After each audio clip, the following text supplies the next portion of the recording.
વલસાડમાં ₹14 કરોડના ખર્ચે મંત્રેશ કોમ્પ્લેક્સથી એરપોર્ટ રોડ અને ત્યાંથી બંદર રોડ સુધીનો આઉટડોર રિંગ રોડ મંજૂર કરવામાં આવ્યો છે, પરંતુ 1.5 વર્ષથી વધુ સમય વીતી ગયો હોવા છતાં આ કામ હજુ પણ ઠપ પડ્યું છે. રિંગ રોડ ભાવનગરના સાંસદ નીમુબેન બામણિયાના ઘર નજીકથી જ પસાર થાય છે, છતાં ઇન્દોર કોન્ટ્રાક્ટ કંપની કામ પૂરું કરવામાં ઘોર બેદરકારી દાખવી રહી છે અને નોટિસો ફટકારવામાં આવી છતાં હજુ રોડનું કામ અધૂરું છે. ચોમાસું માથે હોવા છતાં અધૂરા રોડના કારણે સ્થાનિકોમાં ભારે રોષ જોવા મળ્યો છે.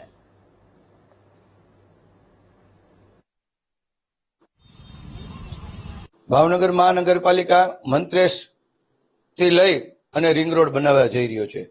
ભવિષ્યમાં આરએનબી કરતી હતી, ભૂતકાળમાં આરએનબી કરતી હતી, અત્યારે કોર્પોરેશન કરી રહી છે.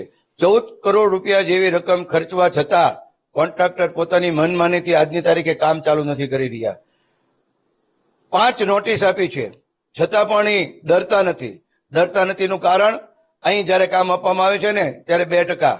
ખરેખર આ નવા ચેરમેન આવ્યા છે અને ખરેખર આ 2%ની કામગીરી બંધ કરાવી અને ભાવનગરમાં રોડના કામ ઝડપથી કરાવડાવે એવી અમારી માંગણી છે. એકચ્યુઅલી તમે જણાવ્યા પ્રમાણે બરોબર છે કે અમે 5-6 વાર નોટિસ ઓલરેડી આપી દીધી છે.